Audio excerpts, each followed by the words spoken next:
Adriano, eu sempre gosto de começar pedindo para você falar um pouco da tua família de origem, né? Onde você veio, onde é que nasceu, Ok. tudo assim.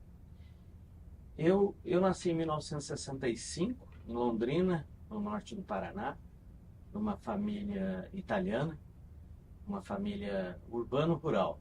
Meus bisavós emigraram para o Brasil a partir de duas regiões diferentes na Itália. Do norte da Itália, de Alba, no Piemonte, e de Treviso. A família da minha mãe é uma família que migrou para o Brasil, eles fizeram uma parada no Brasil, foram para Buenos Aires e voltaram, que era uma família de dois anarcossindicalistas.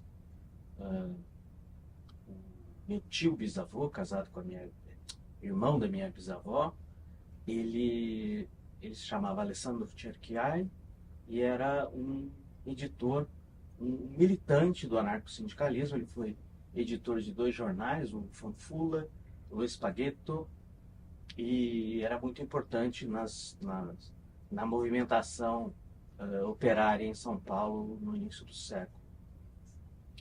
Meu bisavô era tipógrafo, e então essa, digamos assim, é a vertente urbana da família. E por parte do meu pai, eles eram camponeses na Itália, no final do 19, chegaram aqui, acho que ali na passagem do 19 para o 20, e foram trabalhar nas lavouras de café no interior de São Paulo. E depois de um tempo, eles compraram terrenos onde viria a ser Londrina, no norte do Paraná, e meu avô é um pioneiro na região. Eles se estabeleceram em Cambé, que é um município próximo a Londrina, na época chamava-se Nova Danzig, durante a guerra mudou para Cambé, e de sorte que eu tenho essas duas valências, digamos assim, na minha família, uma muito urbana, ligada ao sindical, ao anarcossindicalismo, então eram pessoas muito letradas, e de outro lado, uma família de imigrantes que vieram trabalhar nas lavouras de café, depois se tornaram pequenos proprietários, médios proprietários. Meu avô se tornou um grande proprietário de café, ele chegou até a ser um dos maiores exportadores de café do Brasil, mas faliu naquela conjuntura de 1964. Então, acho que um pouco isso que me formou, essas duas inspirações, essa ética imigrante do trabalho incansável. Até hoje eu tenho certo sentimento de culpa de tirar férias, né? E de outro lado, a minha mãe sempre incentivou a leitura, tinha sempre muito livro em casa, eu cresci em meio a livros, né? Então isso facilitou bastante minha carreira intelectual.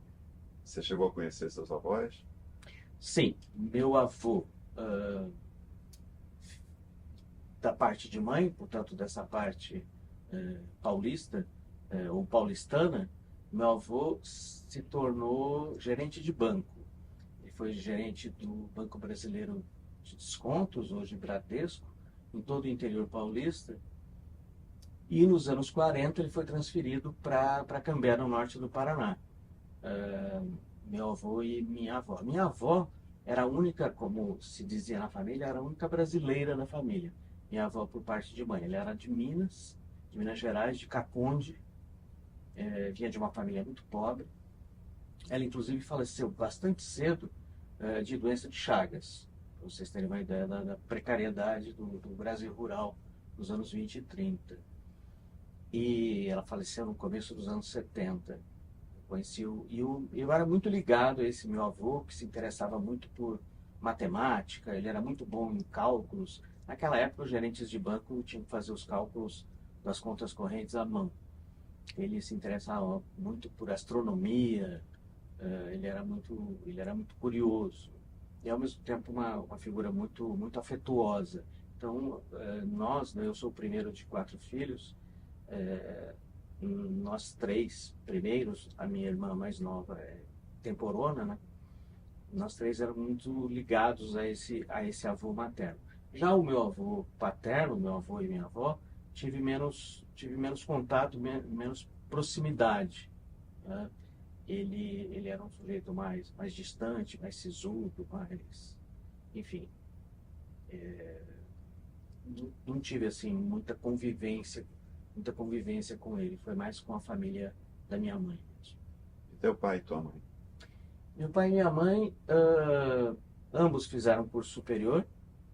Meu pai, ele se formou em Direito numa época em que muito pouca gente se formava em Direito. Ele se formou em Direito na Universidade Católica do Paraná, em 1962 ou 63. Na época, meu avô era um fazendeiro com muitas posses, então ele pôde estudar, e ele começou a advogar, né, logo depois de formado. Ele estudou em Curitiba e depois passou a advogar em Londrina. Isso foi um advogado muito bem sucedido. E depois se tornou proprietário rural. E minha mãe, ela era professora, né, fez escola normal, foi professora primária, foi professora inclusive do Movimento Brasileiro de Alfabetização, o Mobral. E depois dos filhos crescidos, ela foi fazer graduação, finalmente. Ela disse que desde os anos 60 ela sonhava em ir para São Paulo e fazer filosofia, mas a mãe dela não deixava. A mãe dela queria que ela casasse, tivesse uma família, filhos, etc. E ela foi estudar antropologia.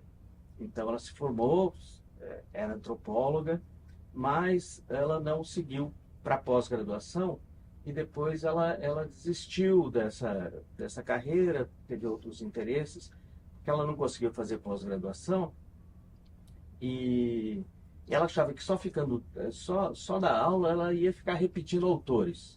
E ela ela tinha interesse por pesquisa. Ela queria fazer uma antropologia da família, mas ela não entrou. Ela tentou na Unicamp, mas ela não foi recrutada para o mestrado, e aí ela acabou deixando a carreira em função dessa frustração mesmo, de só ficar repetindo autores, já que ela gostava muito de pesquisar. Então são pessoas de classe média média, e o meu pai também era professor da universidade. Meu pai foi professor de Direito Comercial na Universidade Estadual de Londrina, durante um tempo, aliado com o escritório de advocacia. Então, eu cresci também nessa família de professores, professor de Direito, professora de Antropologia, com bisavô militante, com avô matemático e astrônomo e gerente de banco. Enfim, esse foi meu ambiente familiar. E a tua escolaridade, você estudou onde? Eu estudei a vida toda no Colégio Marista de Londrina. Na época, era um colégio muito peculiar. Nós estamos falando da época da ditadura militar. Eu entrei lá em 1972 para fazer o primeiro ano primário. E, ao longo dos anos 70, era um colégio que era dirigido por irmãos maristas muito ligados à teologia da libertação. Então, para que se tenha uma ideia, nossas aulas de religião eram aulas assim, bastante politizadas, né?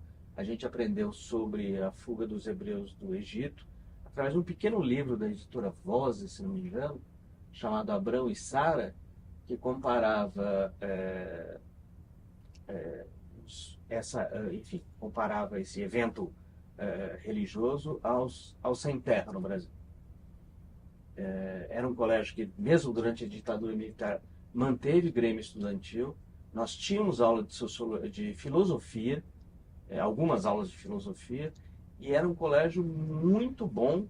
Vários professores da própria universidade davam aula nesse colégio, e era um colégio para uma cidade média, no interior do Brasil, no norte do Paraná, não era São Paulo, não era Rio de Janeiro. Era um colégio com muita estrutura. Nós tínhamos laboratório de química, laboratórios de física, de biologia. Eu tive uma professora de português fantástica, em que a gente aprendia português através da literatura. Então ela ela dava aulas ela dava aula a partir do Vidas Secas do Graciliano, e lá ela ensinava português, vocabulário, estrutura da linguagem, etc. Então, esse colégio foi muito importante para a minha formação intelectual e pessoal também.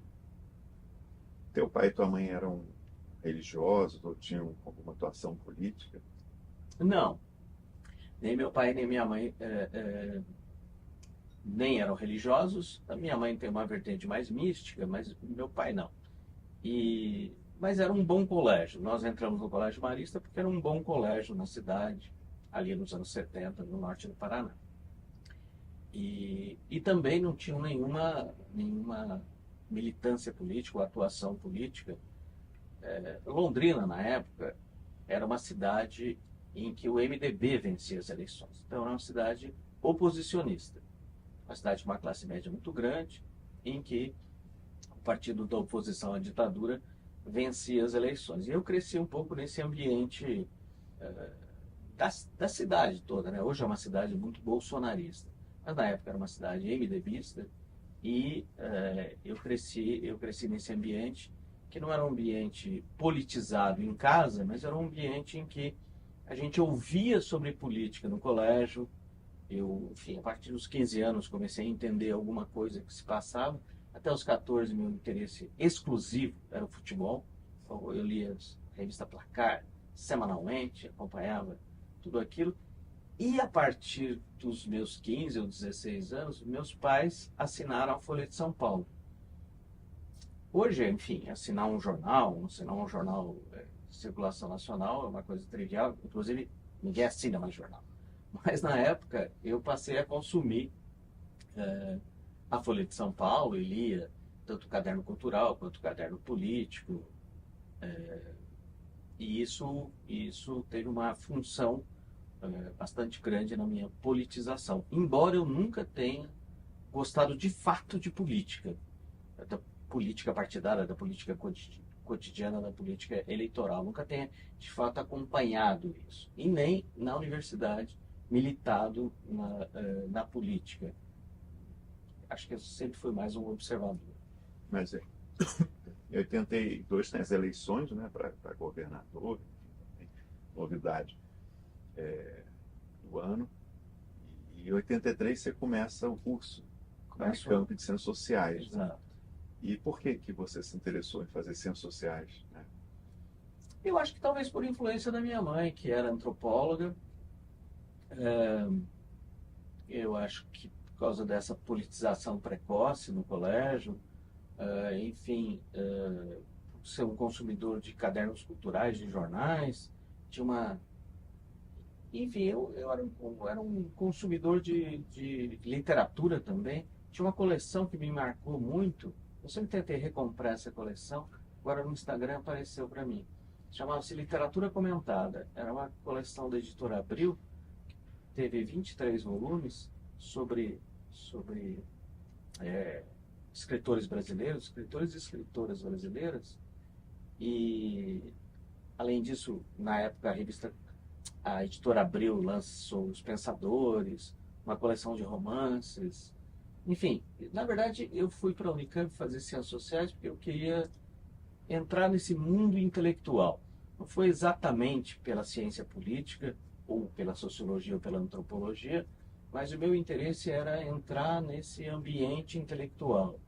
Eu acho que essa foi, pensando hoje, né, retrospectivamente, foi a minha principal motivação. Mas por que a Unicamp? Tinha curso em Ciências Sociais em Londrina?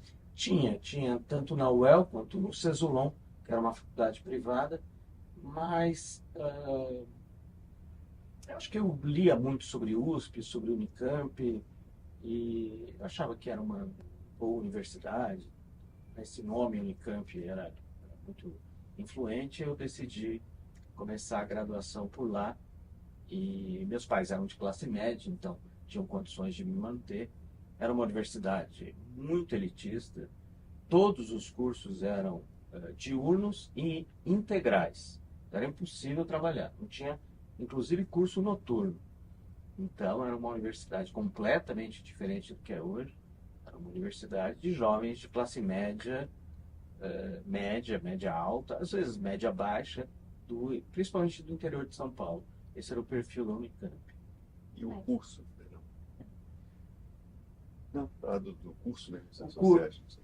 O curso de Ciências Sociais, Ah, ele foi era, feito. ele era um curso muito peculiar.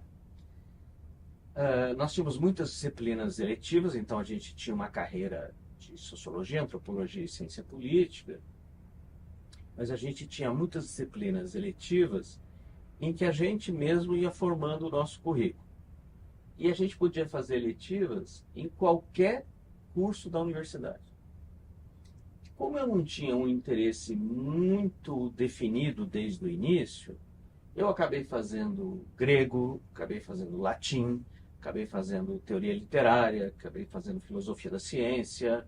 Eu só não fiz raios cósmicos na física por pura timidez, mas era uma coisa que me interessava também. E também, naquela época, o curso de Ciências Sociais, ele estava preocupado em formar, ou assim eu via o curso, ou percebi o curso, na verdade, era um curso para formar intelectuais, e não cientistas sociais ou praticantes da ciência, como é hoje, ou como eu acho que deve ser hoje, né? Então, existia assim, um desafio grande que eu vim sentir no mestrado depois, é que quando se estudava política, na verdade a política era só uma dimensão da realidade que era impactada por muitas outras, pela totalidade social, como os marxistas falavam. Então era necessário que a gente, para entender qualquer fenômeno político, conhecêssemos bem sociologia e antropologia, claro, mas também literatura, cinema, teatro, línguas estrangeiras, filosofia, história. E isso era muito exigente, né? Principalmente para um jovem que veio do norte do Paraná. Enfim, eu tive uma boa formação, mas não era uma formação, enfim, não fiz o liceu Henri IV, né? E era um desafio, porque, enfim, eu tinha que frequentar cineclubes, E eu, até poucos anos antes, só me interessava por futebol. Então foi uma transição difícil. Eu fiquei curiosa em relação ao seu comentário sobre o fato do curso monitorizado, do curso ser diurno. A sua pesquisa do TCC foi financiada pela FUTESP, não? Foi.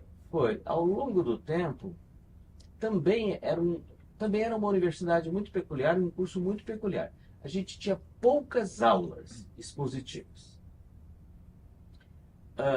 As aulas eram baseadas em seminários dos próprios estudantes. Até tinha algo que hoje talvez seja muito estranho para os estudantes de ciências sociais, ou os praticantes de ciências sociais. Tinha disciplinas em que a turma de alunos se reunia e votava em qual seria o tema da disciplina, qual seria o tema do curso. A gente falava curso, era um galicismo. E poucas disciplinas tinham avaliação, tinham prova. Eram, em geral, nota coletiva ou autoavaliação. Então, nós tínhamos um curso que tinha quase nenhuma aula expositiva, cursos com autoavaliação ou nota coletiva, muita liberdade para estudar. Enfim, a gente era muito solto. E eu, lá pelo segundo ano, me interessei por uma questão que era uma questão mais socioantropológica do que politológica. Eu queria entender sobre o autoritarismo brasileiro, sobre as bases sociais do autoritarismo brasileiro, sobre a sociedade autoritária brasileira.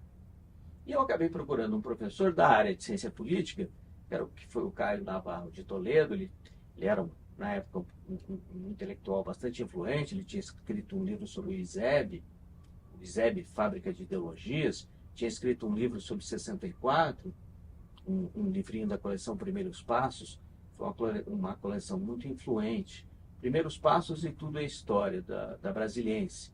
Foi muito influente na minha geração.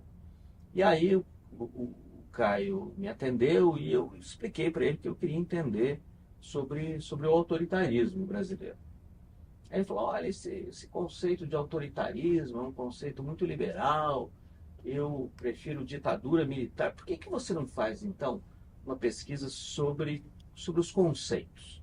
Porque na literatura aqui da América Latina, se chamam esses regimes de Brasil, Argentina, Chile, México, Uruguai, até de fascismo. Tinha uma vertente que chamava de fascismo colonial.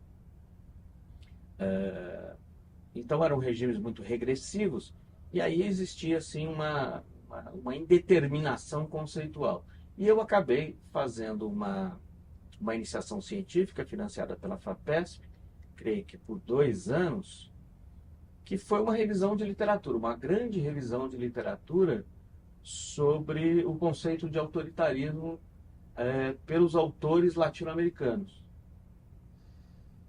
Só que fazer revisão de literatura na época era uma coisa muito artesanal. Artesanal no seguinte sentido: a gente se postava em frente a uma coleção de periódicos, a Revista Mexicana de Sociologia, e retirávamos um volume, um fascículo por fascículo da estante, olhávamos o sumário, selecionávamos aquilo que a gente queria ler e depois fazíamos um xerox. Isso era para vários periódicos. E havia também muito pouco periódico científico no Brasil na época. As revistas acadêmicas ou as revistas de intelectuais eram revistas de organizações revolucionárias, organizações políticas revolucionárias. E o marxismo era assim, hegemonicamente influente, e eu acabei fazendo essa iniciação científica como revisão de literatura orientada pelo Caio Toledo. E aí, naturalmente, eu me interessei. Aí, depois, enfim, entrei nesse mundo da... Lá no Unicamp não se chamava ciência política, se chamava política. Porque esse negócio de ciência política era uma coisa muito americana e muito positivista. Então, não existia ainda o departamento, eram conjuntos, né? O departamento de ciências sociais, o conjunto de antropologia, o conjunto de sociologia e o conjunto de política. Então, os professores, a maioria marxistas, eles recusavam esse nome. Depois eu, enfim, fui estudar esse período e acabei lendo muito sobre o golpe de 64, o regime de 64. Mas eu entrei na universidade durante a ditadura militar. Eu entrei em 83. E aí, por mais bizarro que pareça, a gente, além de fazer a disciplina obrigatória, acho que por um ano inteiro, 2 cursos de estudos de problemas brasileiros, a gente tinha educação física obrigatória. Então, vocês imaginam aqueles alunos de ciências sociais, não é?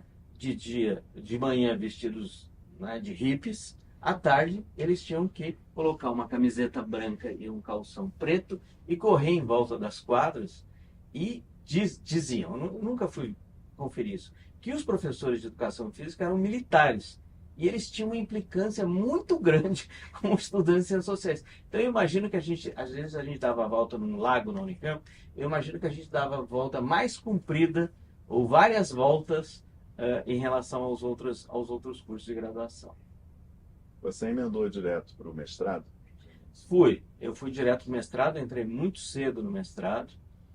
Eu entrei na Unicamp com 17 anos, em março de 83. Eu fiz 18 só em maio de 83. E aí eu fiz em 4 anos e imediatamente entrei no mestrado. Era meio que, enfim, o cursus honorum ali, esperado, obrigatório, mesmo porque não tinha muito o que fazer. Não era um curso que, vocês imaginam, com esse tipo de formação muito ampla, em que a gente tinha que entender de cinema, tinha que entender de filosofia, tinha que entender de literatura, tinha que entender de ciência política. Estatística não, a gente não tinha que entender nada, e nem de método científico, isso daí a gente não tinha que entender nada. Aí eu fui direto para o mestrado, entrei no mestrado em 87. Fazer mestrado na época era uma coisa muito diferente do mestrado hoje em dia, né? Inclusive pela duração. Você defendeu o mestrado em 95, acho, 95, 94. 7 anos de mestrado. Aí são duas coisas. O tempo regulamentar eu também fiz mais ou menos nessa época, né? Eram 4 anos, mas tinha uma extensão do quinto ano ou sexto, que era tranquilo. Tinha bolsa, às vezes, 4 anos e tal, ou 5 anos. Era o equivalente ao que hoje seria o doutorado. Exatamente. Mestrado, né? Ali são duas coisas, né, que aconteceram. A primeira é que o mestrado, o tempo regulamentar era 4 anos e mais o que fosse preciso.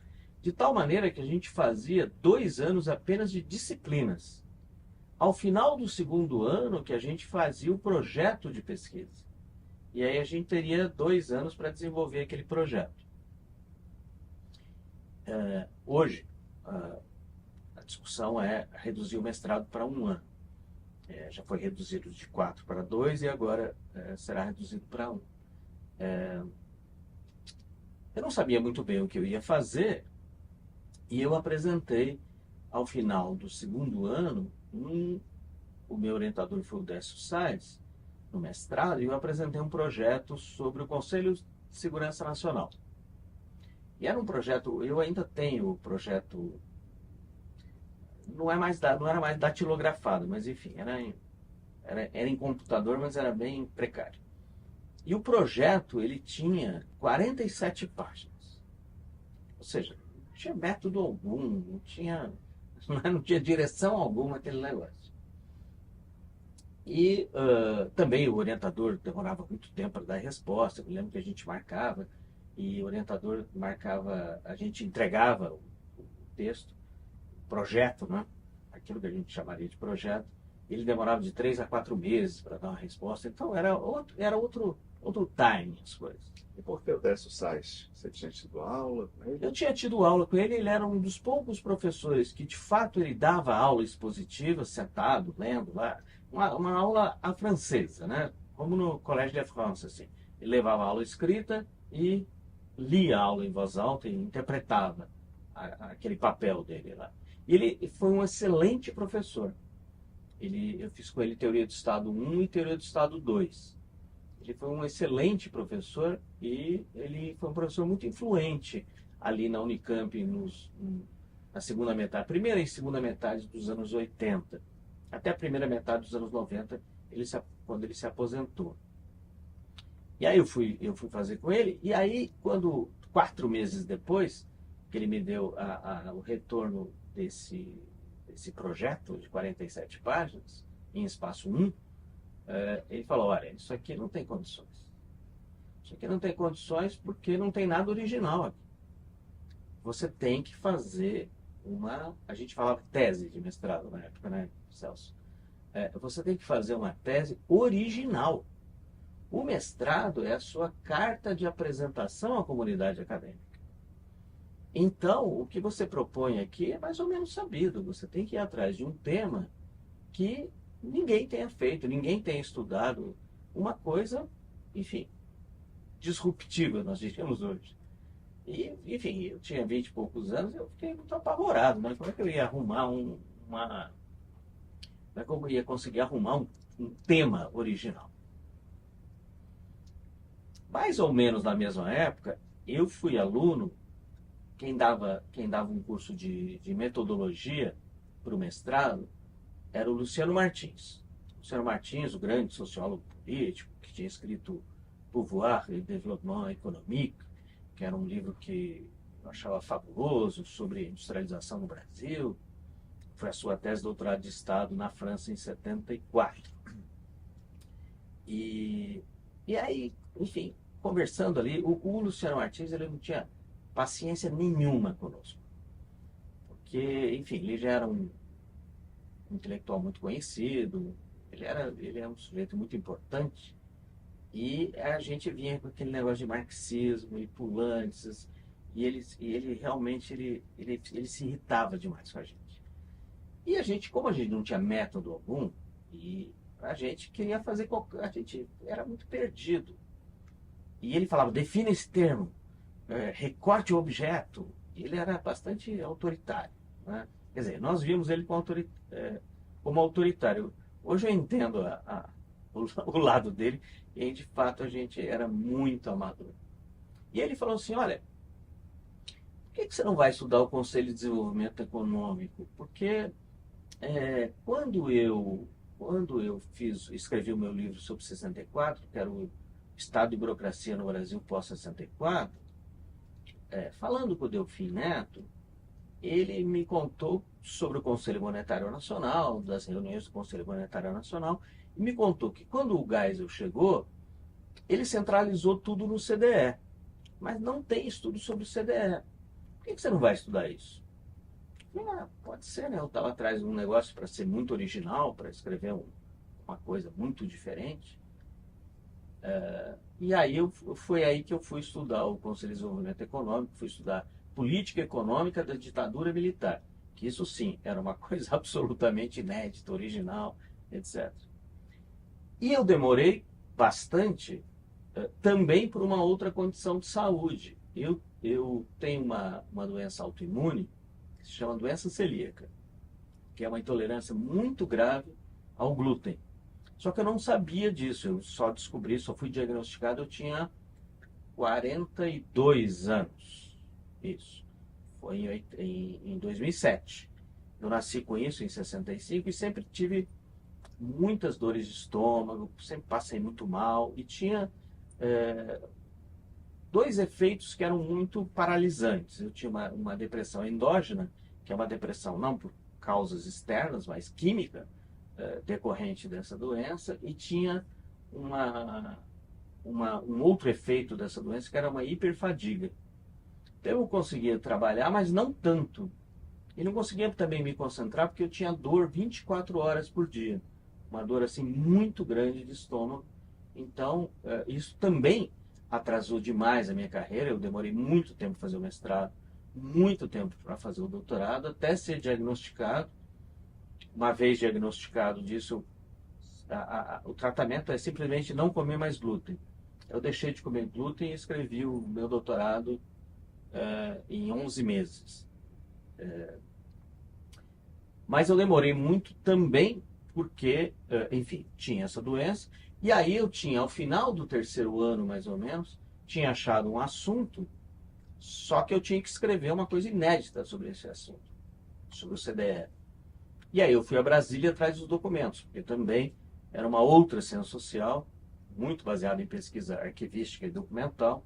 E eu tive a sorte, aí já era em 1991, e eu tive a sorte de começar a trabalhar nesse tema depois que o Collor de Mello, que tinha assumido em 90, tinha feito uma reforma administrativa, como a do Paulo Guedes, e tinha fundido 3 ministérios: Indústria e Comércio, Planejamento e Fazenda. E eles não tinham muito onde colocar os arquivos do Ministério do Planejamento e deixaram os arquivos no estacionamento subterrâneo do bloco K da esplanada dos ministérios. E estavam lá todos os documentos reservados, secretos, ultrasecretos da ditadura militar, do período da política econômica da ditadura militar. E aí eu, atrás daqueles documentos em Brasília, quer dizer, de algum documento que eu não sabia muito bem o que eu ia fazer, uma pessoa me falou: olha, dá uma olhada lá na garagem, tem uns arquivos de aço lá, e talvez você tenha alguma coisa que te interesse. E eu fui abrindo as gavetas e descobri as atas do CDE. Todas reservadas, confidencial, ultraconfidencial, etc. E ali eu trabalhava na garagem, com uma lanterna, um caderno e uma caneta. Ia copiando aquilo que eu julgava que seria interessante. Então a história do meu mestrado foi um pouco essa. Você começa a dar aula já durante o mestrado ainda, antes de terminar. Como é que foi? No Paraná já, na Universidade Federal do Paraná. Foi. Eu fiz um concurso em 1991. Eu não tinha mestrado ainda. O concurso permitia só graduado. Só graduado. Era um concurso que permitia só graduado. Tinham 3 vagas. E aí apareceu esse concurso. E... enfim, eu durante todo o período mas metade da graduação e durante o mestrado, eu morava com o Renato Pericinoto. A gente tinha né, porque a gente chamava de república. Na verdade, a gente dividia um apartamento. E o Renato me falou, olha, apareceu uma vaga lá no Paraná, em Curitiba. E Curitiba é uma cidade muito boa, muito legal. Eu falei, não, Renato, a gente pode ficar aqui em São Paulo, tentar um concurso em São Carlos, em Araraquara, ficar perto da Unicamp, porque minha vontade era ali, enfim, dar aula na Unicamp e tal. Ele falou, não, mas Curitiba é uma boa cidade para morar e tal. Vamos fazer o concurso lá. E nós fomos fazer o concurso lá em dezembro de 91. Haviam 3 vagas e nós passamos. De sorte que eu comecei a dar aula em fevereiro, março de 92, lá na Universidade Federal do Paraná. Mas era uma universidade que sofreu muito impacto da ditadura militar. O reitor da universidade por muitos anos foi o Flávio Suplicy de Lacerda. Foi o primeiro ministro da Educação do Castelo Branco, um católico fervoroso, para além de admirador, um entusiasta da ditadura militar. E foi uma universidade que sofreu muito com a perseguição, a censura, se conta até de queima de livros na universidade. Então, era uma universidade em que a ciência social não estava ainda constituída. Então foi preciso também, para dar aula de ciência política, constituir uma área, constituir um currículo, constituir uma bibliografia, enfim, pedir para a biblioteca comprar livros. Então a gente foi mais ou menos lavrar no sertão, né? Como o meu avô foi lá para o norte do Paraná, perguntei para o meu avô, mas esse avô paterno, né, que era fazendeiro de café, como é que você chegou em Londrina? Ele falou, eu cheguei a pé. A gente ia até uma cidade chamada Tibagi, depois de Ourinhos, e não tinha nem... São Paulo até Ourinhos tinha estrada de ferro, até Tibagi eu acho que, enfim, se ia a cavalo, e depois do Rio Tibagi se chegava em Londrina a pé. E aí é uma frase que eu me lembro muito dele, quando nós chegamos aqui era tudo mato. Então, de fato, era uma experiência do tipo, não é? Porque não tinha a carreira de ciência política, a área de ciência política, o departamento de ciência política, o programa de ciência política, não tinha nada ali de ciência política na UFPR. E, bom, a tese, né, que chamava de mestrado, dissertação, virou livro, né, depois, em 97. Isso. Paraná. Eu acho que eu te conheci em 96 no Mampox. Você foi apresentar, ainda não tinha saído do livro, né? Exatamente. Eu não sei se eu coordenava o GT, Força Armada e Estado de Sociedade, ou se passei a coordenar nessa época e tal.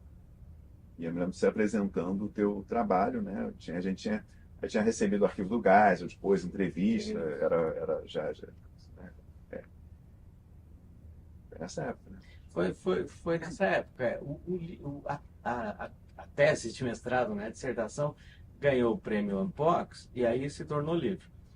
Mas antes disso, eu fui apresentar um dos capítulos lá na Ampox, no GT Forças Armadas e Sociedade. E eu estava muito nervoso, porque o Celso Castro ia debater o paper.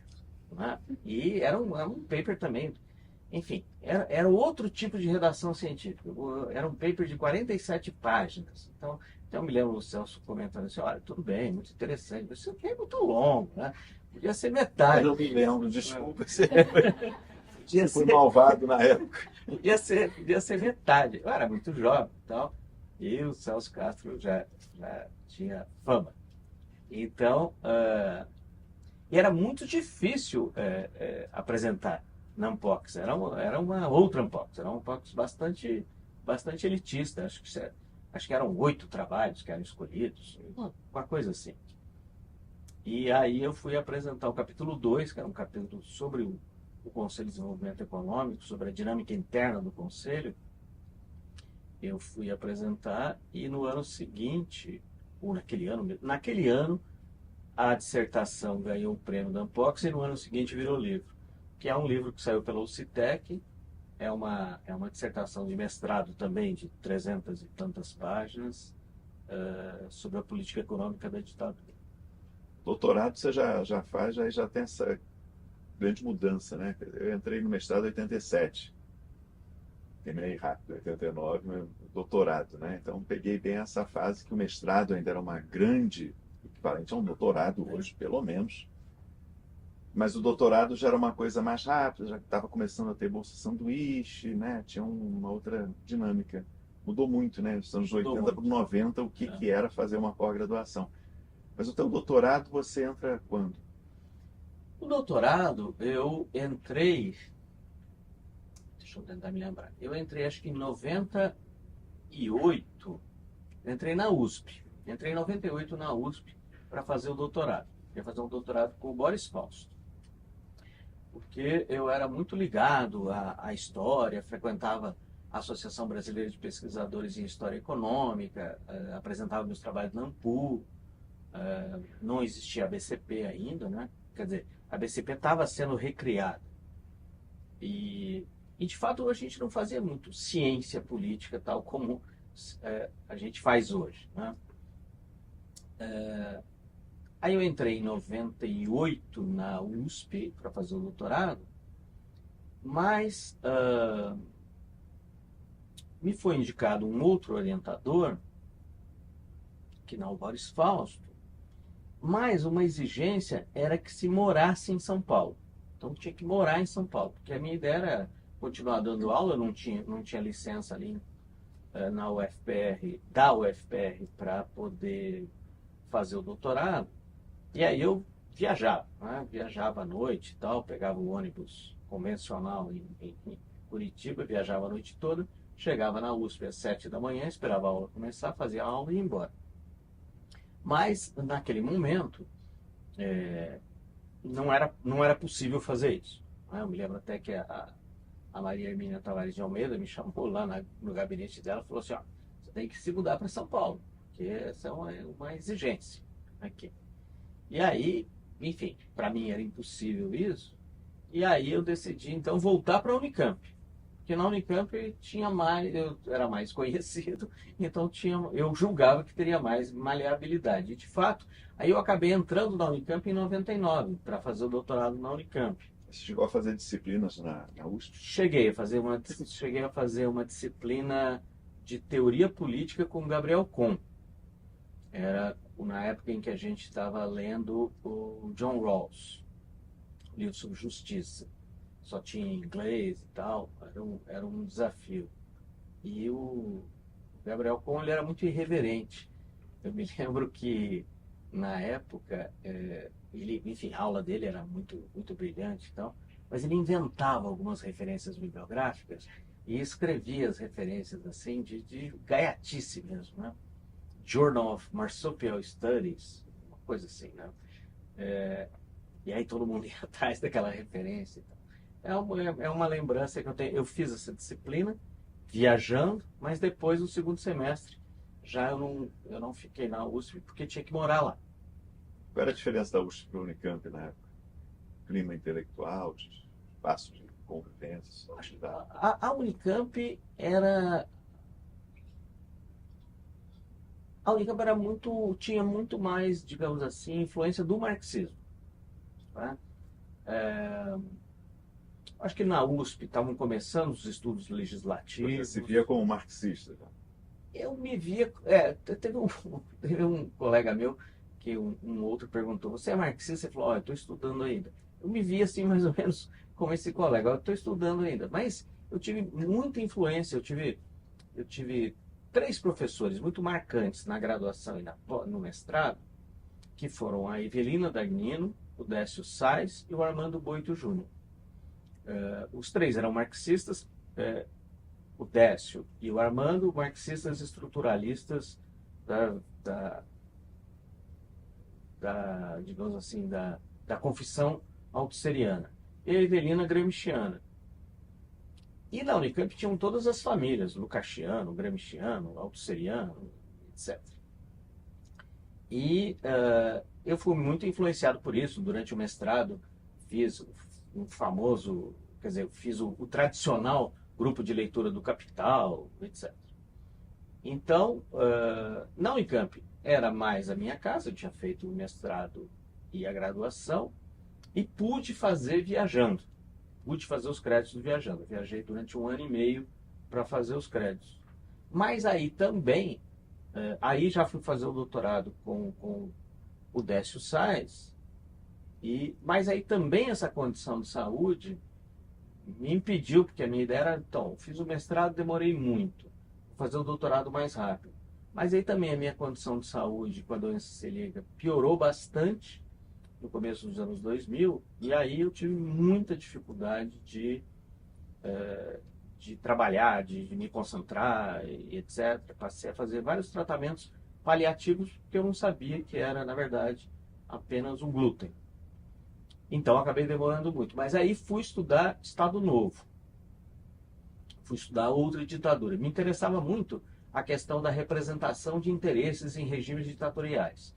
Esse foi o meu problema. Agora eu estou escrevendo meu memorial para titular e eu estou tentando ver o que na verdade, que costura a posteriori esses meus interesses, e é a questão da representação de interesses em regimes autoritários. Tinha estudado a representação de interesses econômicos na ditadura militar e queria estudar a representação de interesses políticos no Estado Novo. E aí que eu fiz várias visitas aqui ao CPDOC, ao Museu da República, ao Arquivo Nacional, à Biblioteca Nacional, atrás de documentação. De novo, uma tese cuja fonte eram arquivos históricos.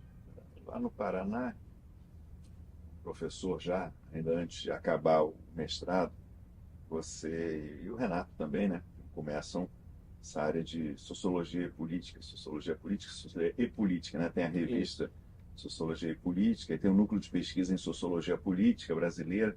Fala sobre a criação desse espaço e sobre essa sociologia política, como vocês entendiam na época. Quando nós chegamos em Curitiba, ali começamos a dar aula em 92, o currículo do curso de graduação em Ciências Sociais era um currículo bastante diferente da Unicamp, porque ele era só de disciplinas obrigatórias. Havia 8 disciplinas de Sociologia, 8 de Antropologia e 3 de Política. Apenas 3 disciplinas de Política. E os professores eram o vice-cônsul da Grécia, em Curitiba, que era um sujeito ligado à ditadura dos coronéis, um sujeito ligado à ditadura militar, eu não lembro exatamente agora a profissão dele, e um professor de cursinho. E, enfim, nós herdamos essas cadeiras aí deles.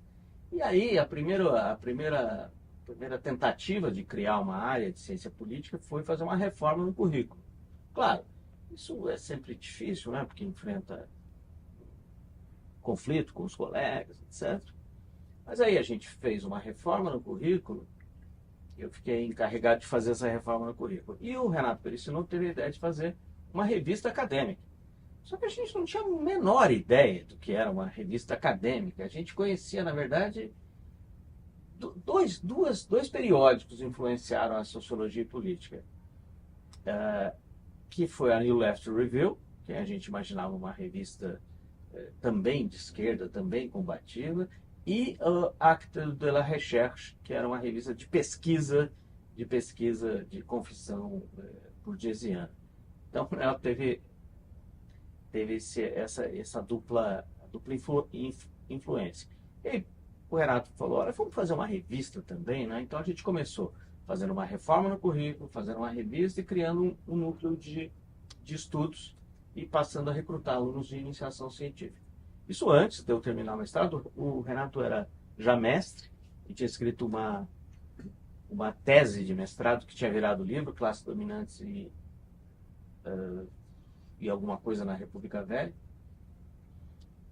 E a revista de Sociologia e Política surgiu ao mesmo tempo que a Opinião Pública, a revista do CESOP da Unicamp, em fins de 93. E a gente tinha pouco periódico acadêmico no Brasil. A gente tinha Novos Estudos Sebrap, Estudos Sebrap, que depois tinha virado Novos Estudos em 87. Aí uma revista que tinha de crítica literária, teatro, artes plásticas, até ciência política com tabela. E tínhamos a Revista Brasileira de Ciências Sociais, que tinha sido criada em 86, e logo depois a BIB. Não me lembro que ano foi criada a BIB pelo Charles Peçanha. Então nós tínhamos poucos periódicos. Acho que estudos históricos é dos anos 90 já. Tinha dados antes. Tinha dados. O SEDEC, que era A Lua Nova. Lua Nova. Lua Nova, ela é, acho que do final dos anos 70 e há dados dos anos 60. Então, eu não sei muito bem por que essa ideia de criar um periódico. Mas a gente criou um periódico. E está aí até hoje, tem mais de 30 anos. E o negócio da sociologia política é porque nós concebíamos a política não como uma dimensão própria, separada da realidade, com suas regras próprias, leis próprias, interesses próprios, dinâmica específica, mas uma política fortemente ancorada em interesses sociais de classe. Então, acho que sociologia política era um sucedâneo da abordagem marxista da política, que era muito difícil de fazer, porque exigia assim, um volume de dados, exigia equipe, exigia... Fazer sociologia política era muito complicado. Fazer uma sociologia eleitoral era muito complicado, porque a gente não tinha dados, não tinha softwares. Nós estamos falando da era pré-internet. Mas essa era a ambição. Fazer um estudo da política ancorado em interesses sociais e interesses sociais de classe. Então já é daí que data a organização de um primeiro grupo de pesquisas compartilhadas de orientandos, então, seu e do Renato. Exatamente. Ele começou como Grupo de Estudos Estado e Sociedade. A mudança dos nossos nomes, os nomes dos nossos grupos de pesquisa, vai acompanhando um pouco a mudança da ciência social brasileira. Começou como Grupo de Estudos Estado e Sociedade, justamente por influência de uma sociologia política da Elie Diniz e do Renato Bosch. Então era Estado e Sociedade. Depois era um grupo, depois virou Núcleo de Pesquisa em Sociologia Política Brasileira, quer dizer, do Brasil. Mais adiante, eu criei o Observatório de Elites Políticas e Sociais do Brasil.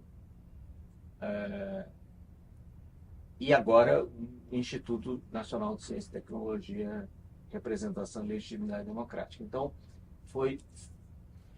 acho que os nomes foram mudando, porque a estrutura também foi mudando, o financiamento, a capacidade de arregimentar pessoas foi mudando e acho que também nossos interesses foram mudando, né? Você e o Renato ganham, né, 2011 ou 2010, o prêmio Ampox, o marxismo como ciências sociais, como Isso. ciência social, perdão, Ciência social. singular. Então é uma marca dessa linha de sociologia política, né, que você falou. É uma marca disso, é também, para mim, uma ruptura com esse tipo de ciência social, que é muito uma filosofia social, que é uma ciência social de interpretação de textos e de aplicação de textos clássicos à realidade política. A graduação em Ciências Sociais e o mestrado era muito influenciado pelo marxismo e pelo marxismo teórico. Então era menos que o marxismo empírico e mais um marxismo teórico. E durante muito tempo eu dava cursos de teoria política. Nós éramos nós éramos pouquíssimos professores na graduação. Nós só conseguimos fazer um departamento de ciência política em 2015. Nós conseguimos fazer um doutorado em ciência política em 2014. Então é tudo muito recente. Mas ao longo dos anos 2000, eu dei muito curso de teoria política e basicamente eu dava Maquiavel e dava Marx e Weber. E a gente passou a escrever, tanto eu quanto o Renato, passamos a escrever ensaios de interpretação teórica e publicávamos principalmente na revista da Unicamp, chamada Crítica Marxista. E esse livro, Marxismo como Ciência Social, é uma reunião desses ensaios teóricos que eram na verdade, exegese de textos do próprio Marx. E depois tem ali 2 ou 3 capítulos que era uma tentativa de fundir essa sociologia política de extração marxista com uma agenda empírica sobre elites políticas. O elitismo e o marxismo. Tem, inclusive, um capítulo que se chama Marxismo e Elitismo. Mas aquilo foi, enfim, primeiro, o título é um programa teórico. Marxismo como ciência social, quer dizer, não é marxismo como doutrina, nem marxismo como programa revolucionário. É a tentativa de pensar o marxismo como uma ciência social normal, como uma teoria social, que deve se traduzir em conceitos empiricamente observáveis.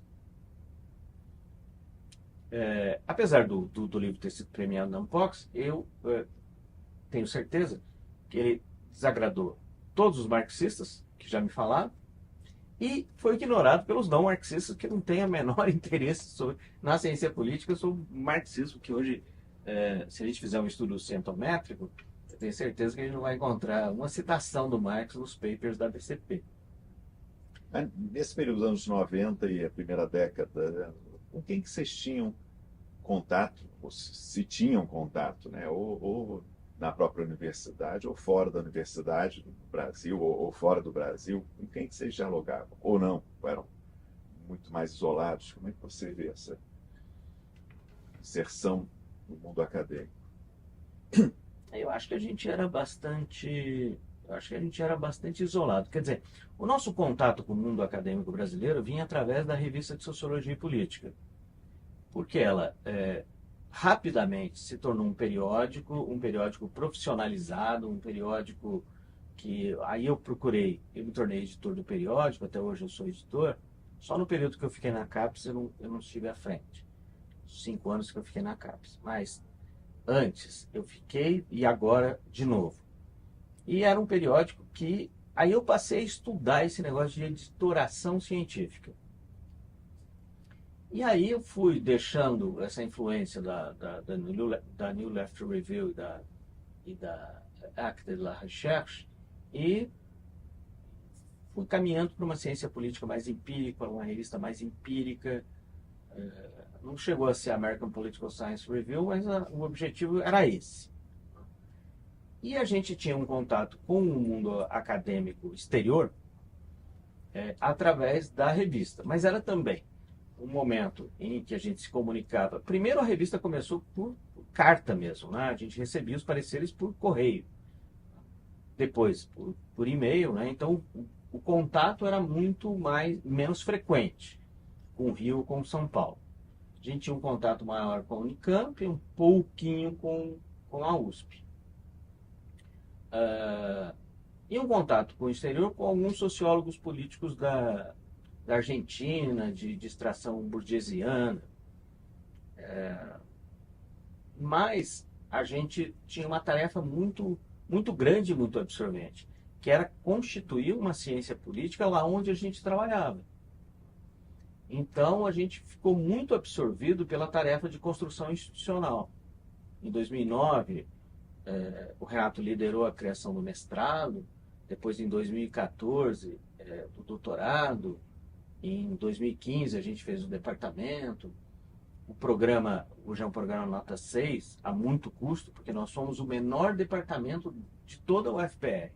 Nós temos apenas 10 professores. Então, eu acho que a gente ficou muito absorvido. Eu mesmo, a primeira vez que eu fui fazer pós-doutorado, eu não fiz bolsa sanduíche, em função daquele problema que eu tinha de saúde. Mas eu consegui uma licença para sair apenas em 2015, onde eu fui fazer o pós-doutorado na Universidade de Paris 1, na Panthéon-Sorbonne. E fui, inclusive, para um departamento de sociologia política num momento em que eu já fazia uma ciência política muito mais mainstream. Eu deveria ter ido para Sciences Po, mas acabei indo para Paris 1, que também não era muito aquilo que eu queria fazer. Enfim, é um departamento, apesar de fundado pelo Duverger, não é?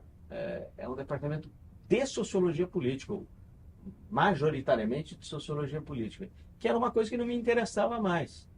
Depois que eu publiquei esse livro do marxismo, em 2011, eu falei, chega disso aqui. Chega de leitura de texto, exegese, etc. Agora eu vou ser cientista político de guarda-pó branco e tubo de ensaio, fazer ciência. Agora eu quero fazer ciência, não filosofia social. E aí acabei abandonando. Você ficou quanto tempo na França? Fiquei 13, 14 meses. Como é que foi a experiência francesa? A experiência francesa, ela resgatou todo o meu sonho de juventude, né? Porque eu comecei a ler o Sartre, a Simone de Beauvoir, tinha 15, 16 anos, ficava imaginando como é que era Paris. Já tinha visitado Paris, mas por um curto período. Tinha ficado na casa de um amigo que fazia, dois amigos da filosofia, que faziam bolsa sanduíche na época, final dos anos 90. Mas aí eu, enfim, aí eu muito mais morei em Paris do que participei ali da vida do departamento. Era um período, inclusive, em função dos atentados terroristas de 2015, a universidade ela era muito fechada, não dava para frequentar livremente a universidade, dava para ir na biblioteca, etc. Mas eu passei a estudar na Biblioteca Nacional, em outras bibliotecas, enfim.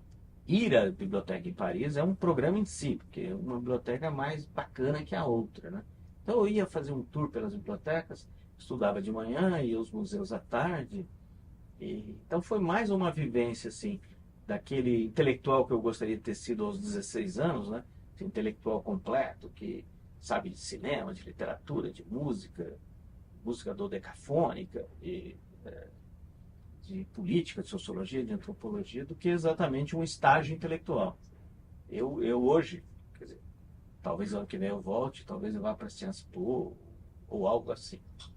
Mas o existencialismo era muito isso, né? Filosofia, literatura, teatro, ação política. Exato, Agora, Adriano, está conversando e muitas vezes você falou a gente, quer dizer, você e Renato estão juntos como estudantes nos anos 80 na Unicamp, fazem um concurso junto, criam, né, esse espaço da sociologia política, a revista.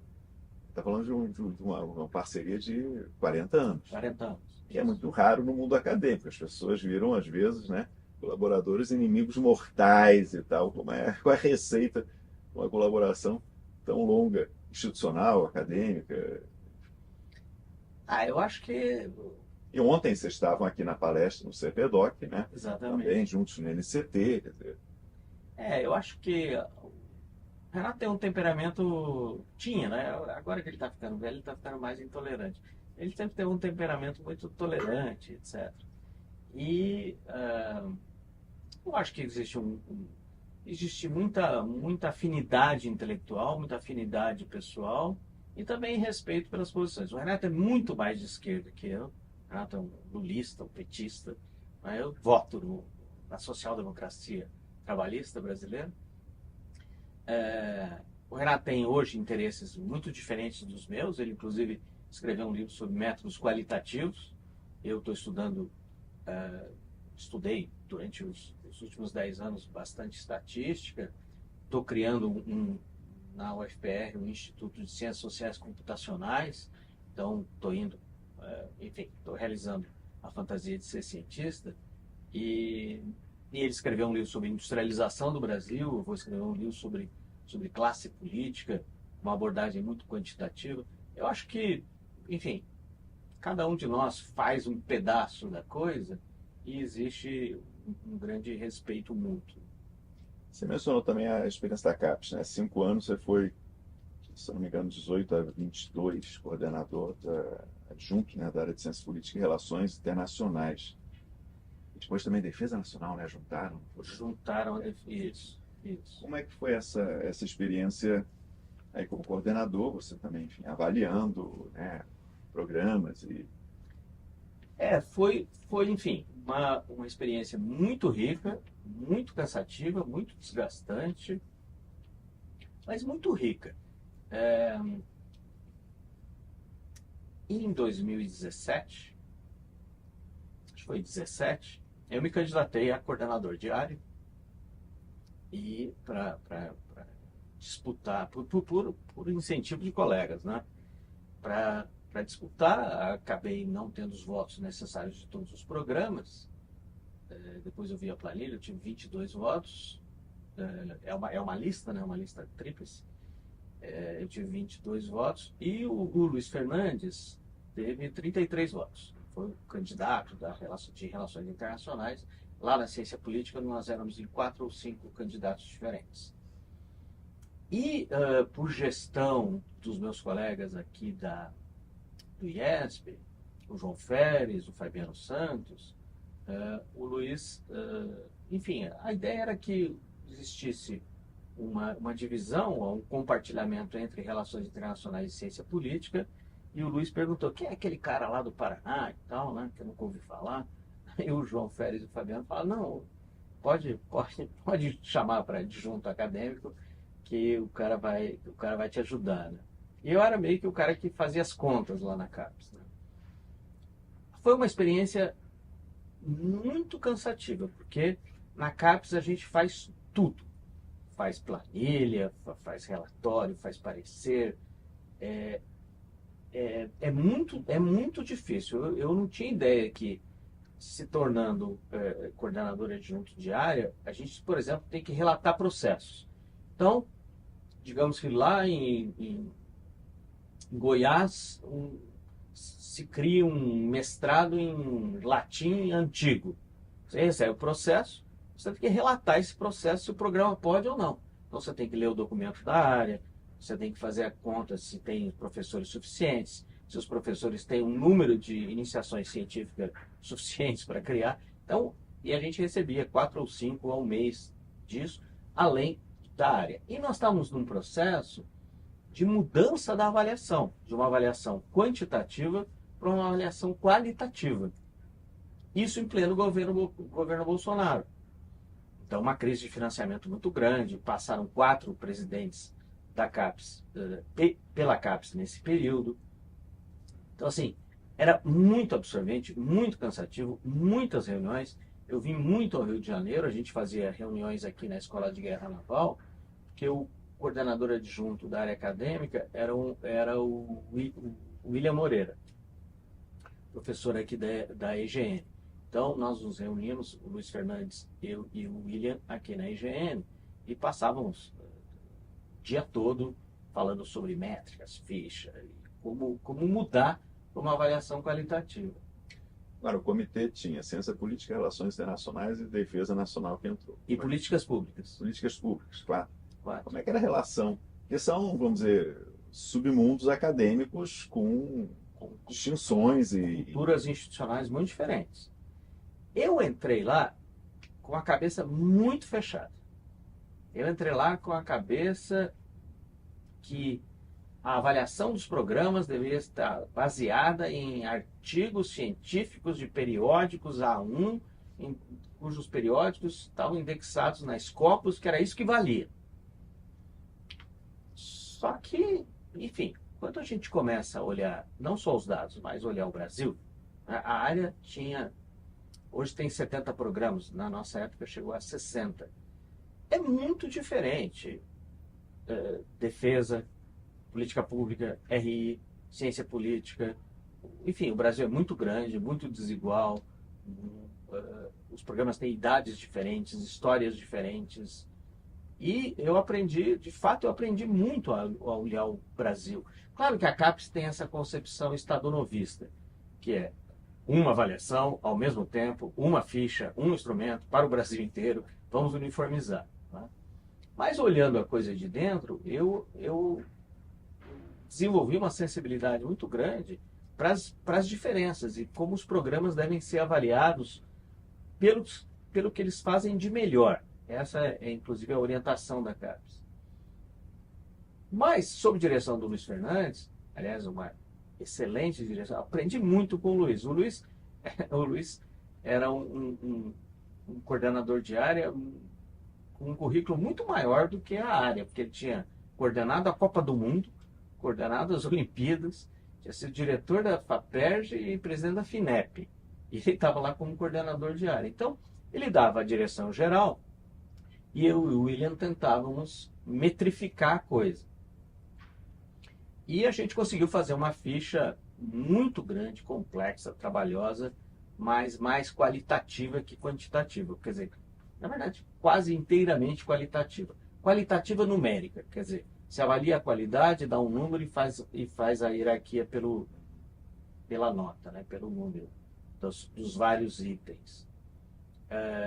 Então foi um período, hoje, um período que eu avalio como muito bom, muito interessante, mas na época muito desgastante.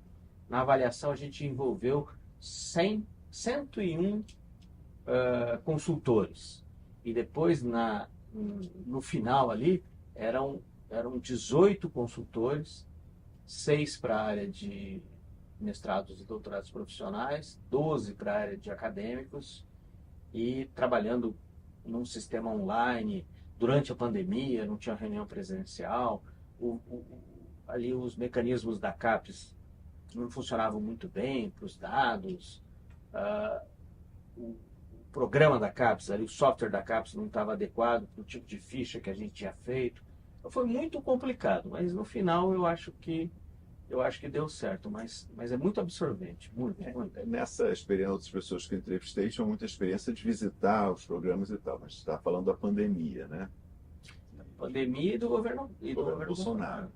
Duas coisas ali que se juntaram, vamos dizer, numa sinastria muito ruim. Mas só falar um pouco da pandemia do ponto de vista pessoal, que a gente agora fala da pandemia como uma coisa passou, foi durante 2 anos praticamente que ficou tudo muito modificado, foi muito impactante para muitas pessoas do ponto de vista pessoal, além da doença em si, né, as práticas da aula online, reunião online, seminários e congressos online. Como é que você se adaptou, bem ou mal, a essa necessidade?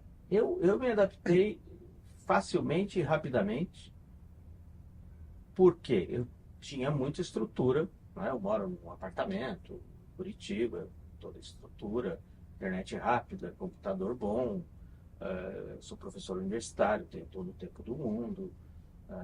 Eu fiquei doente muito cedo, fiquei doente em junho de 20. A pandemia foi em 2021, né? Eu contraí o vírus em junho de 20, muito antes da vacina. Eu tive todos os sintomas, exceto falta de ar. Mas eu fiquei praticamente um ano de cama. Eu acho que isso prejudicou assim, bastante a minha memória. Eu tinha uma memória muito boa, hoje não mais. Mas eu me adaptei rapidamente e era tanto trabalho na CAPES, tanta exigência, e processos e avaliações. Antes eu viajava bastante, em 18, 19, aqui para o Rio e para Brasília. Praticamente era uma viagem para o Rio, uma viagem para Brasília a cada mês. E depois a gente passou a fazer as reuniões online, aula online. Então eu mesmo me adaptei rapidamente. Eu não tive ninguém na família na família próxima que faleceu. Eu fiquei doente, mas sem maiores consequências em termos, enfim, não fui hospitalizado nem nada, né? Mas isso se deve, enfim, à minha posição de classe muito privilegiada, né? Apartamento grande, internet rápida, livros em casa, assim, isso. Então, eu me adaptei rapidamente e depois era tanta coisa para fazer que... Bom, você mencionou também a conjuntura do governo Bolsonaro, né? Que foi uma surpresa, inclusive, para muitos cientistas políticos e analistas. Eu me lembro no primeiro turno, Bolsonaro, né, quase levou a gente, um dia depois do resultado, teve aqui uma mesa, e o Jairo Nicolau, nosso colega, que estava ontem também na palestra, ele falou, olha, essa onda bolsonarista, o Bolsonaro, o Witzel, que ganhou no Rio, ele soube uma semana antes, porque foi o técnico da NET lá, e perguntou se vai votar no Witzel, mas era o traço, de repente, né, quase leva no primeiro turno. Quer dizer, teve um tsunami, alguém falou, não sei se foi o Carlos Pereira, alguém falou, tsunami bolsonarista, né? Quer dizer, foi uma surpresa que pegou, acho que grande parte da universidade, principalmente as ciências humanas, né, de surpresa. As coisas não são tão progressistas, tão tranquilas e tal. Não sei qual foi a tua percepção na época mais pessoal, não estou nem falando como analista, né, dessa onda conservadora bolsonarista que em muitas universidades teve impacto de pessoas denunciarem professores de esquerda, de ter uma pressão. Eu não sei se você chegou a passar por isso, mas foram alguns anos muito pouco diferentes para muitas, né, em muitas áreas, para muitas pessoas, do que a tradição antes, vamos dizer, da Nova República, né? Durante o primeiro semestre de 18, quando o Bolsonaro aparecia nas cidades, era recebido, não é, a gritos de mito, por multidões, e minha mãe falava, esse cara vai ganhar, hein? Eu falava, não, mas a ciência política já mostrou que tempo de televisão, partido político, aliança, tudo isso é o que conta. E eu fui com isso aí até setembro, com essa lenga-lenga. E aí minha mãe falando, ó, esse cara vai ganhar e vai voltar à ditadura militar. Você quer de ciências sociais, você se cuide que eles prendem cientista social. E eu falava, não, isso não tem perigo, não é? Enfim, ganhou. Eu estava na CAPES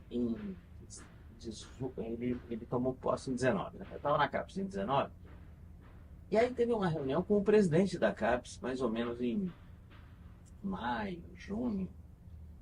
E aí o presidente da CAPES falou pela primeira vez, não, porque o nosso presidente Jair Bolsonaro, e aí aquilo foi assim, foi um choque tão grande na plateia, assim, que acho que, para mim ali a ficha caiu, né?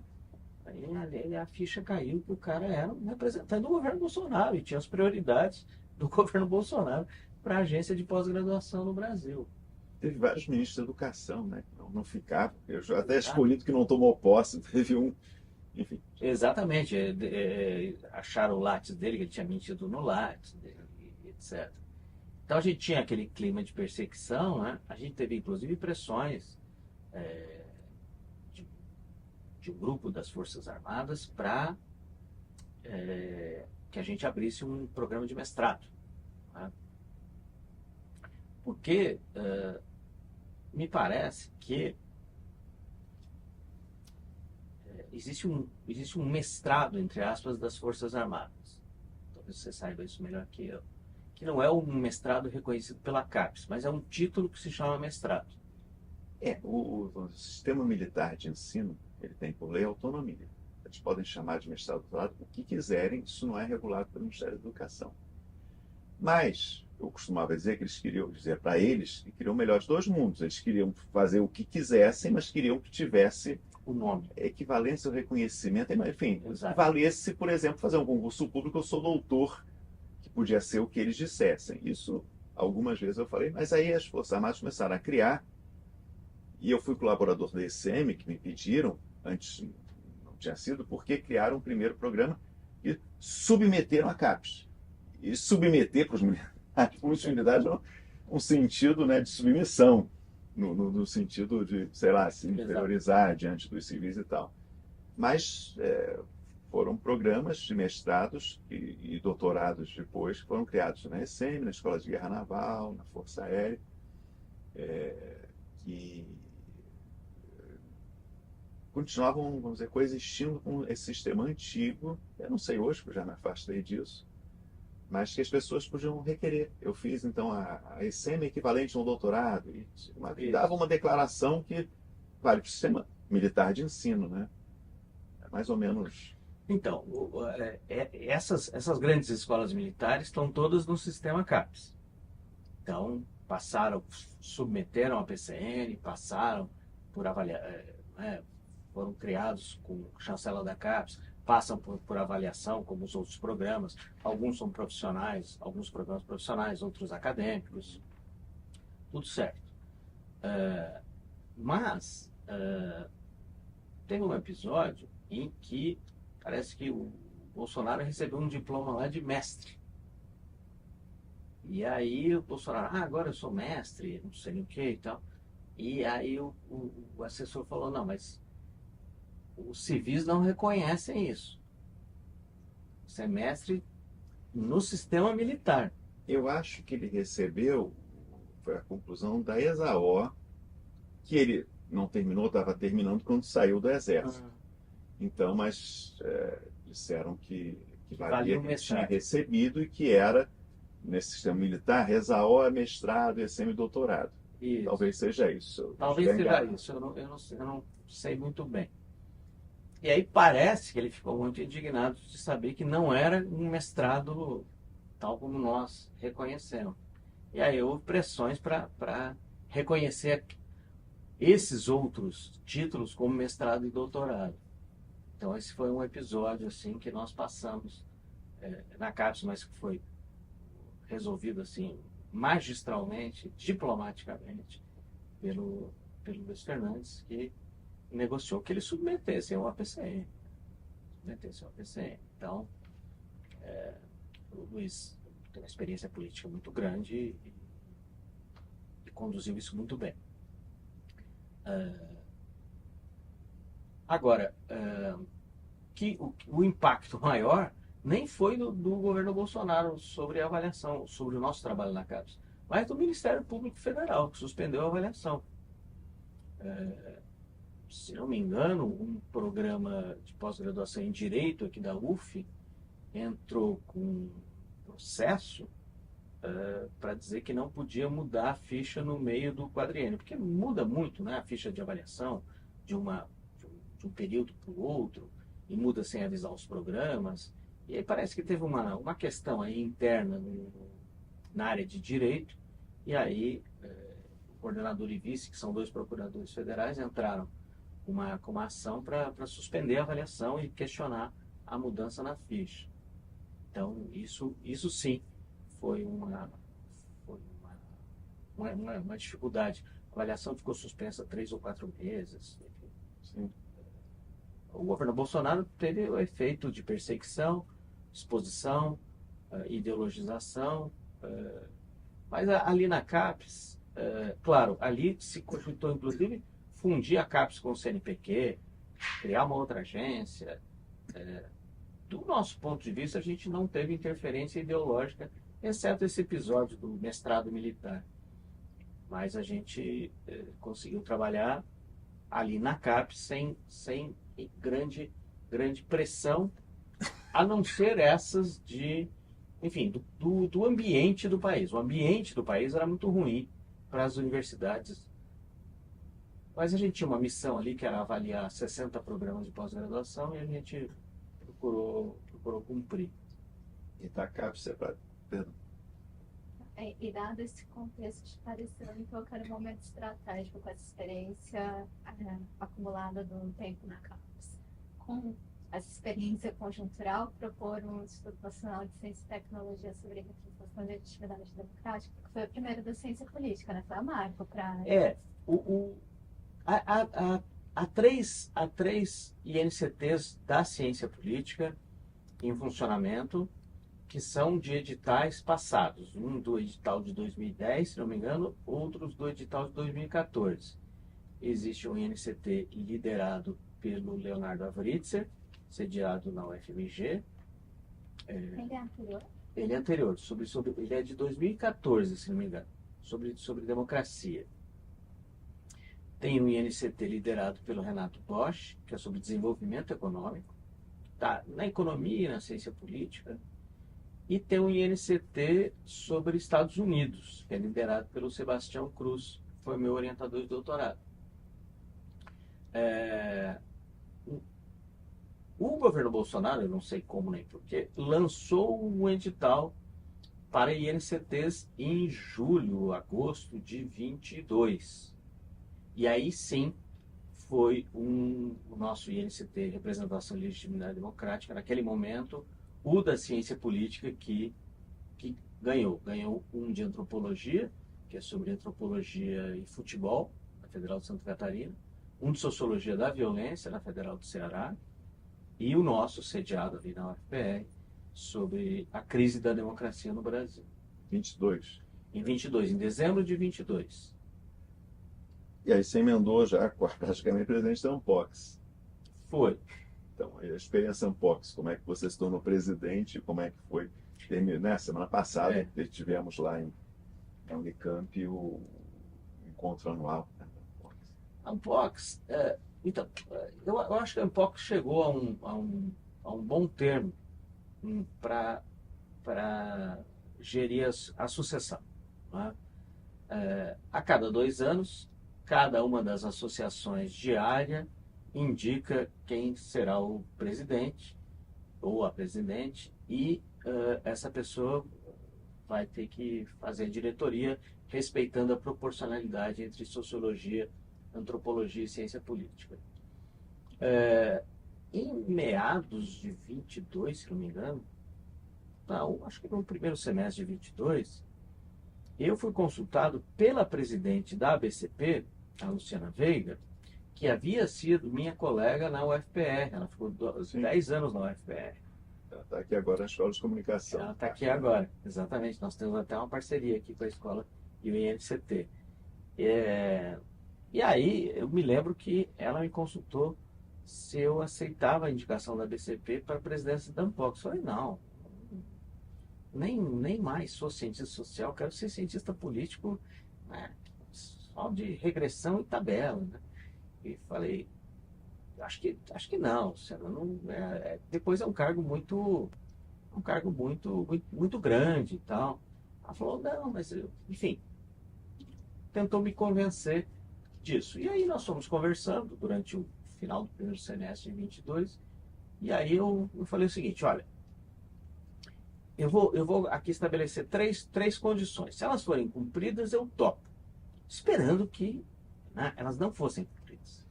Em primeiro lugar, senhora, há alguém na comunidade na comunidade de ciência política, que queira muito ser presidente da Unpox? Alguma pessoa que queira muito ser? A segunda condição era, há alguma pessoa que não quer que eu seja de jeito nenhum? Talvez eu tenha algum arqui-inimigo, né, que não quer que eu seja. Se tiver algum veto. E a terceira condição era que a secretária executiva da gestão do André Botelho, a Mariana Chaguri, permanecesse. Eu tinha referências excelentes da Mariana, que é uma professora de sociologia da Unicamp. E aí as 3 condições foram cumpridas. E aí eu não tinha como dizer não. Falei, então tudo bem, eu vou ali representando, né, a indicação da ABCP. Foi aí que eu cheguei à presidência da Unpox, por indicação da ABCP. E eu acho que em função também da capacidade conciliadora que eu mostrei na CAPES durante a gestão da avaliação. Então, eu acho que depois que eu me livrei aí dos sintomas da doença, eu me tornei muito mais calmo, muito mais cordato, muito mais paciente, muito mais diplomático, muito mais educado do que quando eu vivia com dor 24 horas por dia. Então, acho que também essa coisa do temperamento diplomático, eu acho que ajudou. E um pouco, a Unpox é uma associação parlamentarista. A ABA, a SBS e a BCP, quem dá a direção é de fato a presidente. A Unpox, como é uma associação muito centrada no evento, claro que pode fazer outras coisas, mas ela é muito centrada no evento, e o evento é de responsabilidade da Secretaria Executiva. Então, há muitas microdecisões ao longo do ano para serem tomadas para chegar no evento e o evento dar certo. O evento reúne 2.500 pessoas. É um evento muito grande, muito importante da área. E a presidência, enfim, claro, depende do temperamento de cada um, de cada uma que está na presidência. Os associados são programas, ou não são indivíduos, como o AMPU e a ABA, por exemplo. Exato. Então, a BCP também, né? A BCP, a ABA e a SBS, né? São de indivíduos. A Unpox é de programas.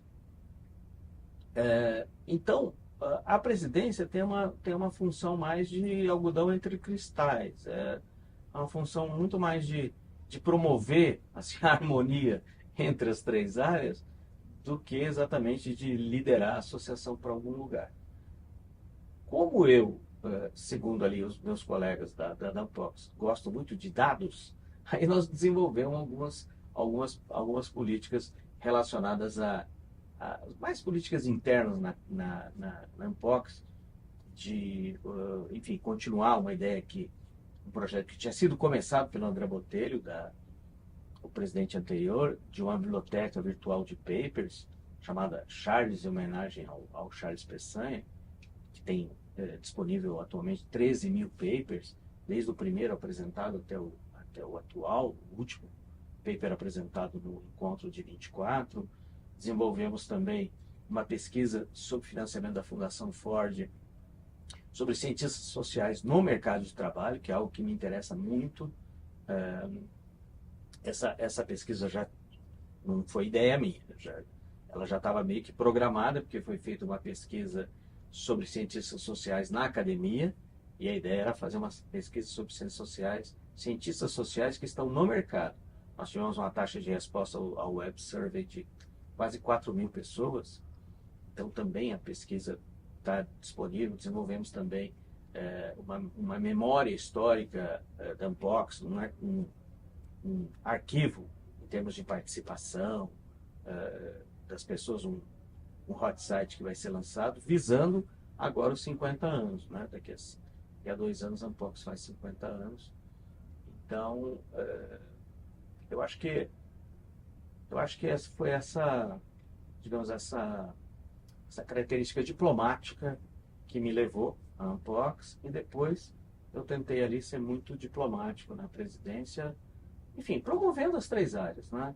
Vou utilizar uma frase de uma colega minha, quando você não promove o conflito, as áreas não entram em conflito, né? Basta você não promover o conflito, né, que as áreas não entram em conflito. Então, eu acho que teve isso, e teve uma sensibilidade minha, da Mariana, da diretoria, para entender um pouco a nova universidade brasileira. A universidade brasileira é muito diferente da que eu fiz nos anos 80. Ela é muito plural em termos étnicos, em termos de gênero, em termos de identidade sexual, enfim, em termos de classe. Tá? E a Unbox, ela tem que refletir isso, ela tem que refletir a nova universidade. A Unbox, na minha percepção, a Unbox sempre foi uma associação, antigamente, né, quando eu era graduando, mestrando, eu via a Unbox como uma associação muito fechada, uma associação do alto clero, para utilizar uma linguagem dos anos 80 e 90. Né? Era uma associação do alto clero, né? De uma universidade diferente.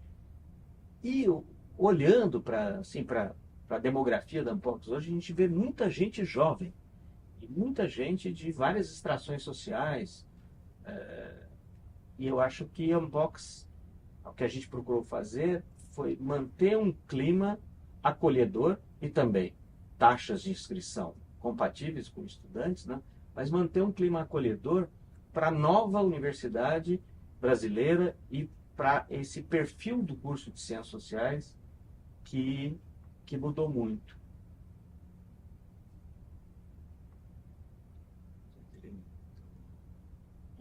Agora, em 2023, saiu o seu livro sobre ditadura militar, 9 ensaios sobre a política brasileira. Fiquei imaginando, durante a sua fala, a preparação do seu memorial para professor titular, né? Porque é um tema que está te atravessando aí desde o início, debates sobre autoritarismo, Estado Novo e agora ditadura militar.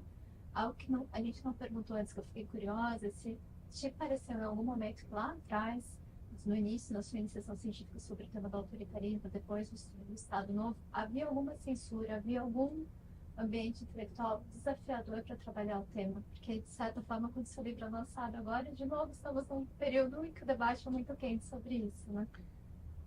Eu, ali na Unicamp, na graduação, no mestrado, era o fim da ditadura, eu entrei em 83, né? Então, enfim, o governo Figueiredo, vários professores, alguns da USP, eu acho que vários professores foram presos, alguns professores foram torturados. Na Unicamp eu não sei da biografia dos meus professores. Mas alguns professores militavam em organizações revolucionárias. Ali, não houve assim, censura da ditadura. Mesmo porque a gente tinha um mercado editorial que ele era muito dinâmico. Então, enfim, a editora Zahar, a editora Brasiliense publicavam praticamente sem censura, né? Depois nós tínhamos uma coleção Os Pensadores, que saía a obra do Marx, a editora Alfa Ômega, que é uma editora partidária, que publicava muita coisa de esquerda, etc. Então, no mundo editorial, no mundo universitário, nos anos 80, a gente não tinha mais censura, então eu não tive nenhum impacto disso, né? A não ser lá a educação física obrigatória, estudos de problemas brasileiros, etc. Mas o livro sobre ditadura militar, lançado agora em 2023, ele tem uma história, 22, acho, ou 23. Ele tem uma história curiosa, porque o editor da Almedina, que tem o selo das edições 70, né, o prestigioso selo das edições 70, ele me procurou mais ou menos no primeiro semestre, final do primeiro semestre de 22, e perguntou: olha, você não tem nenhum livro na gaveta, que nós queremos dinamizar mais o nosso catálogo na área de ciências sociais, você não tem um livro na gaveta e tal? Eu falei: olha, eu tenho um livro sensacional para você publicar, que são os nossos estudos sobre dirigentes do Banco Central. Nós temos um livro sobre o Banco Central, são estudos que nós fizemos sobre dirigentes do Banco Central, sobre porta giratória, sobre índice de autonomia em relação ao mercado, que é um livro de ciência política cheio de gráficos, tabelas e índices, né? Acho que esse livro é sensacional, você vai gostar muito, né? Ele falou, aí o editor da Almedina falou assim: pode ser interessante, né, esse negócio de Banco Central. Você não tem uma coisa assim mais política? Eu falei: olha, eu até tenho. Eu tenho um livro sobre ditadura militar que reúne os meus ensaios de interpretação histórica, ou artigos que eu publiquei, principalmente em periódicos de história, nos anos 90, final dos 90 e durante o começo dos 2000. Mas é um livro que ele tinha sido aprovado para ser publicado aqui pela editora da FGV em 2012. Tinha até o prefácio da Celina D'Araújo, da Maria Celina D'Araújo, e eu desisti de publicar o livro sobre ditadura militar por aqui em 2012, 2013, porque eu pensei o seguinte: esse negócio não interessa a ninguém. Esse negócio de ditadura militar, esse tipo de estudo está completamente... Nós estamos numa democracia consolidada, nada mais vai acontecer em relação a isso. Falei, e eu não me identificava mais com o trabalho, porque eram ensaios de interpretação histórica e não livros, e não, enfim, artigos de pesquisa cheio de gráfico e tabela. Ele falou: não, mas me interessa esse livro da ditadura. E eu falei: então vamos publicar o Banco Central e você leva o de ditadura de troco. Ele falou: tá bom. Então, esse da ditadura, que inclusive eu coloquei no subtítulo Ensaios de Interpretação da Política Brasileira, algo assim, né? Para marcar que não eram artigos acadêmicos, tal como eu escrevo hoje no formato Introdução, Materiais e Métodos, Resultados, Discussão e Conclusões, né? É um livro que eu acho bacana e tal, não é um livro um tanto datado, né? Porque eu não acompanhei mais as pesquisas sobre ditadura militar, que são feitas principalmente nas faculdades e na pós-graduação de História. Então, as minhas referências chegam lá, são até 2004, 2005, 2006, 2007. Eu acompanhei essa literatura sobre ditadura. Depois eu não acompanhei mais. E esse tema saiu da ciência política brasileira. Eu fiz um estudo com alguns colegas, a gente estudou todas as teses e dissertações defendidas nos programas de ciência política do Brasil, nota 5, 6 e 7, ou melhor, programas que tinham mestrado e doutorado em ciência política, eram 6 ou 7 programas. A gente analisou todas as teses e dissertações defendidas entre 2013 e 2020. eram cerca de 2.000 trabalhos, mais ou menos 1.000 teses, 1.000 dissertações. E não aparece a palavra ditadura, nem ditadura militar. No máximo tem um ou outro trabalho sobre justiça de transição. Então, de fato, a minha percepção que esse é um tema, se tornou ditadura militar, militares, um tema absolutamente marginal na área, de fato era correto. Mas só depois do governo Bolsonaro eu percebi, né, a atualidade da coisa e aceitei publicar o livro que tinha ficado parado. De fato, eu escrevi para a editora da FGV dizendo, olha, eu não tenho mais interesse em publicar o livro porque eu acho que o livro não tem mais interesse. Em 2012, um livro sobre ditadura militar. Mas agora, estando na presidência da Unboxings, aceitei de muito bom grado a recriação, né? Não eu aceitei, mas enfim, incentivei, né, bastante os colegas a recriarem o GT Militares e Política na Unboxings, porque afinal de contas é um tema absolutamente central que tinha ficado fora do mainstream. Adriano, eu vou ter que... Bom, já estava também no final, vou ter que parar, tem um problema, pessoal. Mas eu queria só fazer a última pergunta que eu sempre faço nos entrevistados, no finalzinho, pedir para... Se você tivesse que destacar um livro que você leu na tua vida, alguma coisa que foi assim de grande impacto, o que é que vem à tua mente? Uma leitura? Um livro na área de ciências sociais foi o Poder e Desenvolvimento Econômico do Luciano Martins, o Pouvoir et Développement Économique, que não tem tradução ainda. Foi a tese de doutorado do Luciano Martins. São 2 livros, na verdade. Um do Luciano Martins, sobre o desenvolvimento econômico no Brasil, sobre as coalizões políticas e o papel da elite burocrática, e o Classe Média e Sistema Político no Brasil, do Décio Sais.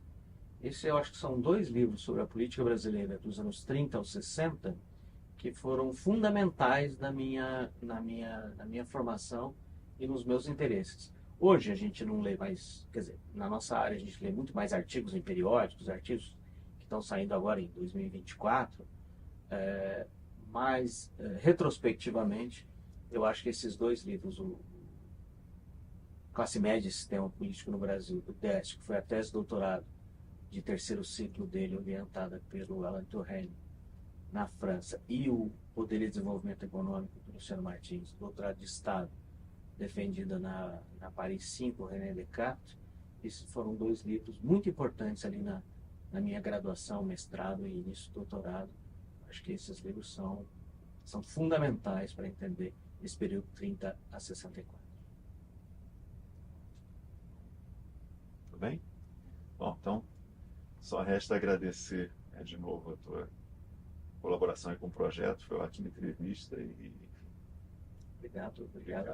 Eu me sinto honrado por fazer parte dessa memória.